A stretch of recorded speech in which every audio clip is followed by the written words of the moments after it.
And journalist with Africa Related, Oyiza Adaba, joins me now from New York via Skype to speak on Donald Trump's return to the White House despite warnings. Good to have you, journalist Oyiza Adaba.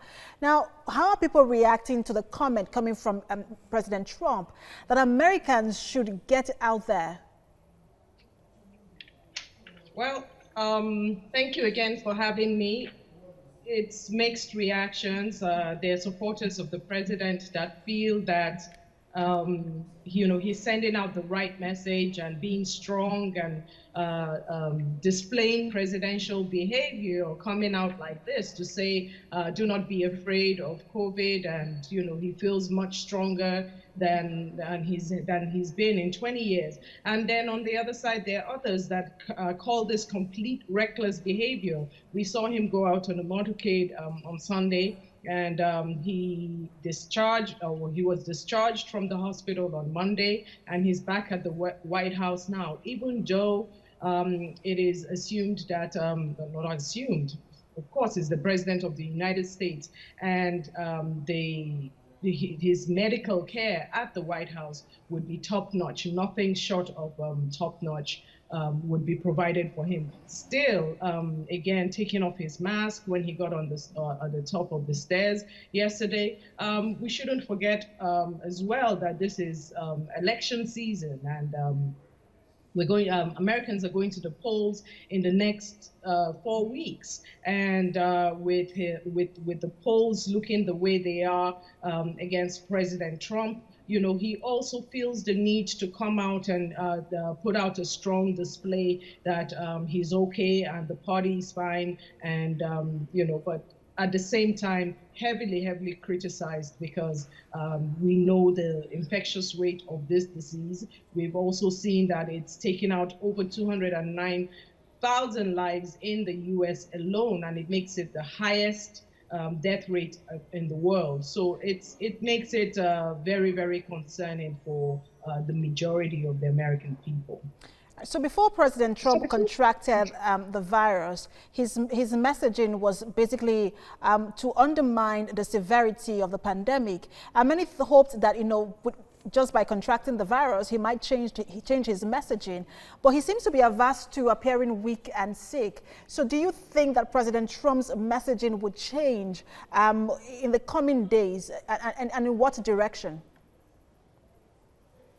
In the coming days, it's yet to be seen. The medical experts that are treating him said, quote, that they would take a deep sigh of relief by Monday to see how the drugs that he's been administered take effect, and see how well he's doing. But that notwithstanding, with him still tweeting and still showing a certain level of high activity and still being seen at work and not hospitalized, and we don't see those images. So we know that the president, it's a very crucial year for elections for both parties, very decisive. So his diagnosis comes at a time where it's very concerning. You have the party still pushing the White House, the Supreme Court nomination, Amy Coney Barrett,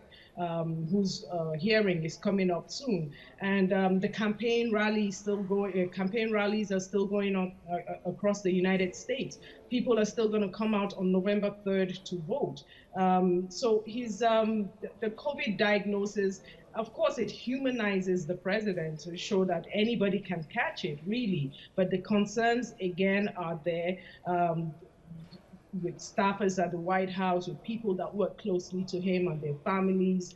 And it's very concerning when you look at it, because everything that we as a public have been told not to do, sadly, we see President Trump exhibiting those type of behaviors. But Oyiza, you mentioned that we are not seeing those images. Isn't that a positive for the president, though? Because immediately he contracted this virus, there were projections that he could have a severe form of the infection.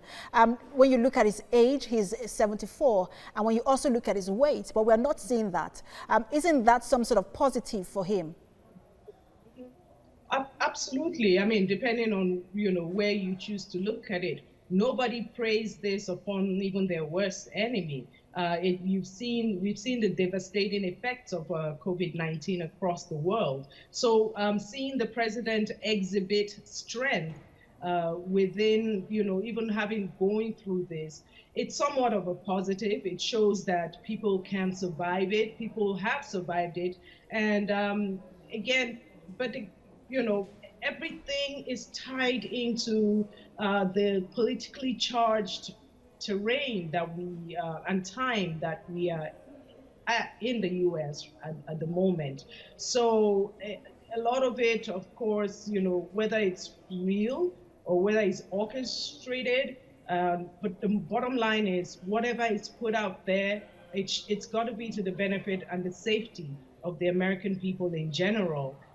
Him having contracted the disease now makes it more believable of sorts for people that were doubting before. But at the same time, going out to exhibit these type of behaviors, especially when we're being told not to, doesn't really help. But it does show that he's a strong 74-year-old man. We'll see how these impact on the number of cases in America in the coming days. Journalist with Africa Related, Oyiza Adaba, thanks for talking to us. Thank you.